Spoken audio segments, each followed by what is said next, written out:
বাৎসরিক পূজা অনুষ্ঠানে সবাই ইব্রাহিমরে ধরছে, ইব্রাহিম চল আমরা পূজা দিতে যাব। সাইয়েদনা ইব্রাহিম ফানাযারা নাযরাতান ফিন নুজুম, তাকালেন আকাশে আর বললেন ইন্নী সাকিম, আমি যেতে পারবো না, আমি অসুস্থ। আমি কি আসলে সুস্থ ছিলেন? তো অসুস্থ বললেন কেন? কারণ অসুস্থতা দুই ধরনের, একটা শারীরিক আর একটা। সাইয়েদনা ইব্রাহিম মানসিকভাবে প্রচন্ড বিপর্যস্ত ছিলেন, অসুস্থ ছিলেন। এর কারণ গোটা উম্মত মূর্তির পূজা করে। এই দৃশ্য দেখে কোন নবী মানসিকভাবে সুস্থ থাকতে পারে? উনি বললেন আমি অসুস্থ, তোমরা যাও। সবাই বলল ঠিক আছে আমরা যাই। ইব্রাহিম তুই আমাদের ঘরের মূর্তিগুলারে পাহারা দে। মূর্তি পাহারা দেওয়ার জন্য কারে পাওয়া গেছে?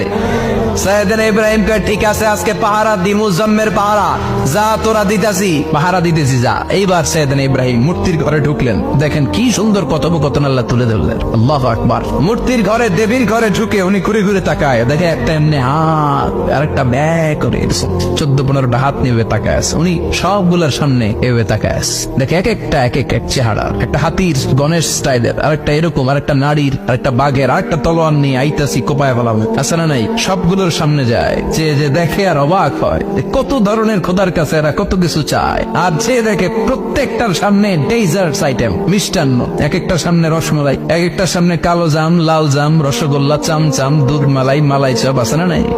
যে ব্যাপারই চলে আসছে নাকি? তো সাইয়েদনা ইব্রাহিম অবাক, কিরে এত মূর্তি, এত ডিজাইন, এত ভাবে এরা অঙ্গভঙ্গি করে আছে, এত খাবার দেয়া, খায় না কেন? সাইয়েদনা ইব্রাহিম ভাবলেন মনে হয় নাগাল পাই না, আমি একটু তুল্লা ধরি। উনি রসমালাইয়ের বাটিটা নিয়ে যেটা হা করে আছে ওইটার সামনে যায়, কয় খা। কি কয়?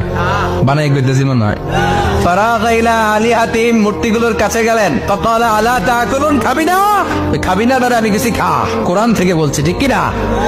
উনি ভাবলেন ওরা হয়তো খেতে পারে না, নাগাল পাচ্ছে না, কিংবা আমারে দেখে লজ্জা পাচ্ছে।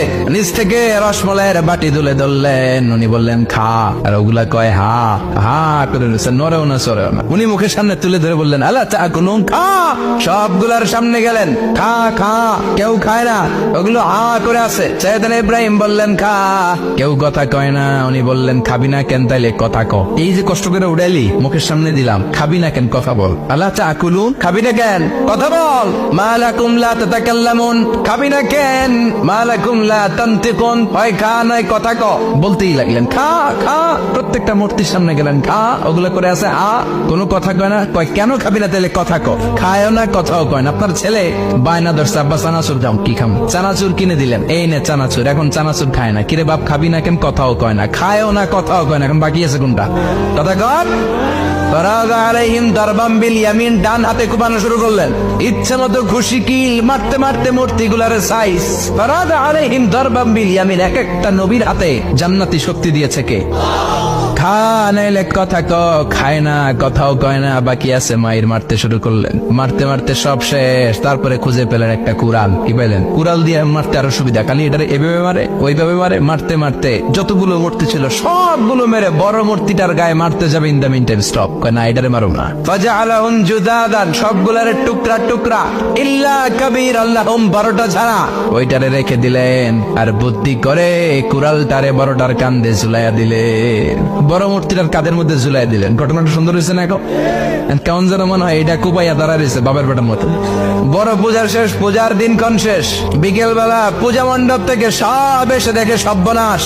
পাহারাদার ইব্রাহিম কই, আনতা ফাআলতা হাযা বিআলিহাতিনা ইয়া ইব্রাহিম। ইব্রাহিম সর্বনাশ কে কইছে? তুই কইছতনি? কই আইনো বড়টাই কইছে, ওইটারে জিজ্ঞেস করো। বল ফাআলাহু কাবীরুহুম হাযা ফাসআলুহুম ইন কানু ইয়ানতিকুন, কোরআন থেকে বলছে, আমি করি নাই।